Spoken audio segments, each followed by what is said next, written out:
You can eat perfectly and still age faster if your nervous system feels alone. Because your body doesn't only track calories and steps. It tracks safety, belonging, and whether you feel like someone has your back. And that's why loneliness is one of the most underrated longevity variables. Not because it's sad, because it changes biology. Today, we're building your social muscle like you train your body.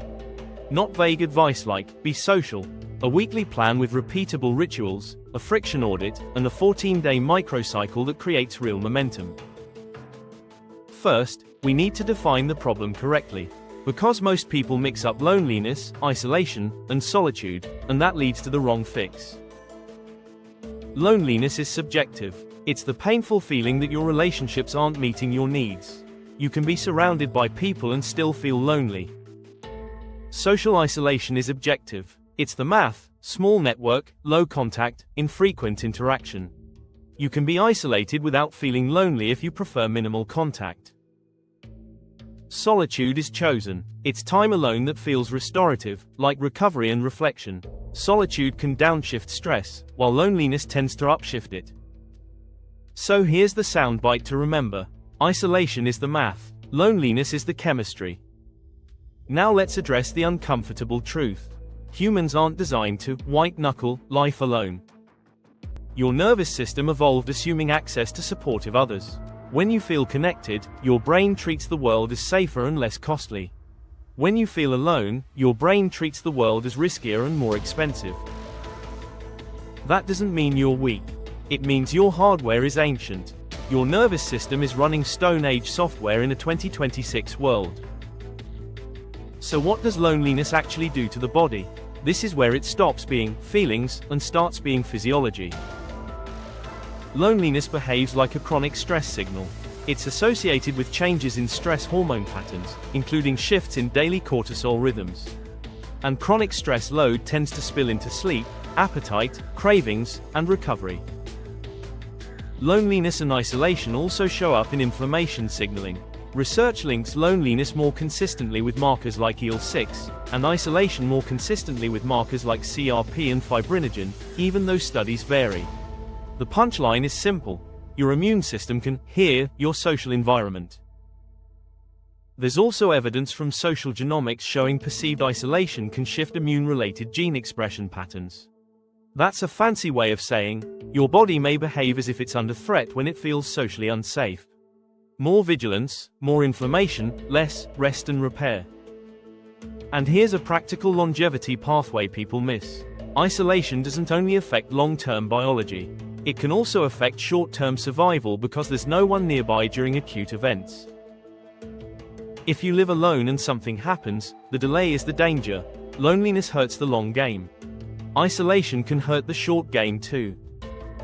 Now, let's do the fear to relief move. Yes, large studies link loneliness and isolation to higher risk of early mortality and cardiovascular events. But the best part is this. The interventions are low risk and high upside, and you don't need to change your entire personality. You just need a better system. Because loneliness persists for the same reason people don't work out. Not because they don't care. Because friction beats intention. So we're going to run a friction audit.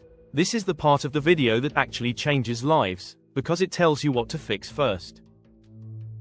There are 6 common friction types. Time friction: you're busy, but you have no default plan. Energy friction: after work collapse makes connection feel like effort. Initiation friction: who texts first, fear of bothering people. Logistics friction: distance, kids, money, transportation. Identity friction: I'm not the type who joins things. And cognition friction: rejection sensitivity, mind reading, they don't like me. This one is huge, because if your brain is scanning for rejection, more contact won't fix it. Better filters will. So here's your first assignment. Write down your top 2 friction points. Not 20, just 2. Because the goal isn't to become more social. The goal is to remove friction so connection happens automatically. Don't rely on motivation, use automation. Now we build your social muscle with 3 repeatable rituals. Think of these like training. a daily micro dose, a weekly anchor, and a monthly, long set. Ritual 1 is the daily micro connection representative 5 to 10 minutes, every day. This is not doom scrolling and sending a fire emoji. This is one sincere text, voice note, or short call that includes one honest sentence and one real question. Hey, I thought of you. How's your week actually going? Want to take a 10-minute walk call today? This prevents your nervous system from going days without a signal of belonging. And the goal is consistency, not intensity. Same as fitness, the boring reps are the ones that build capacity. Ritual 2 is the weekly anchor. Same time, same place, same faces. Pick one repeating container, a group class, a lifting club, a walking group, volunteering, a faith, community group, a hobby group, a sport, a dance class. It does not matter what it is. It matters that it repeats. This is where most people fail, because they choose options that require willpower every time. They see how they feel, and then they feel tired and don't go. So the rule is simple. Your weekly anchor must be scheduled like a doctor appointment. You don't cancel it because you're not in the mood for healthcare.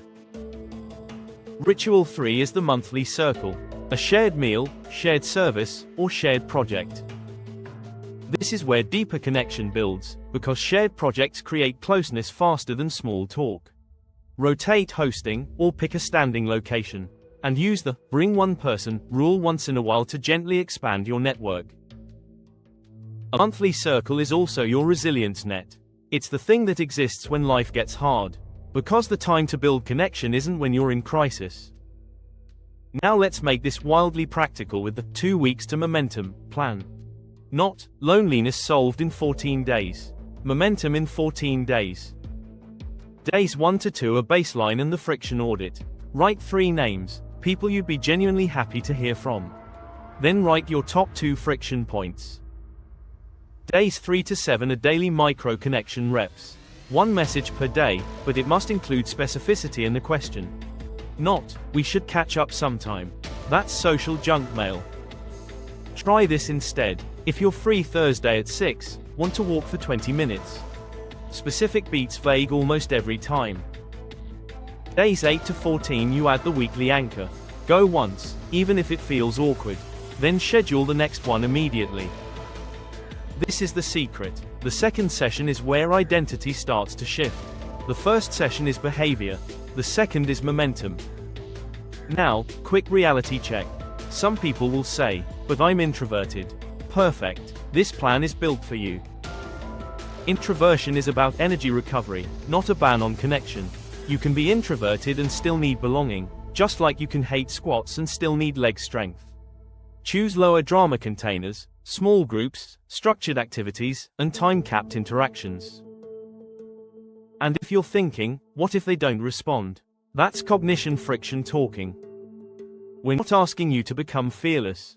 We're asking you to run reps anyway.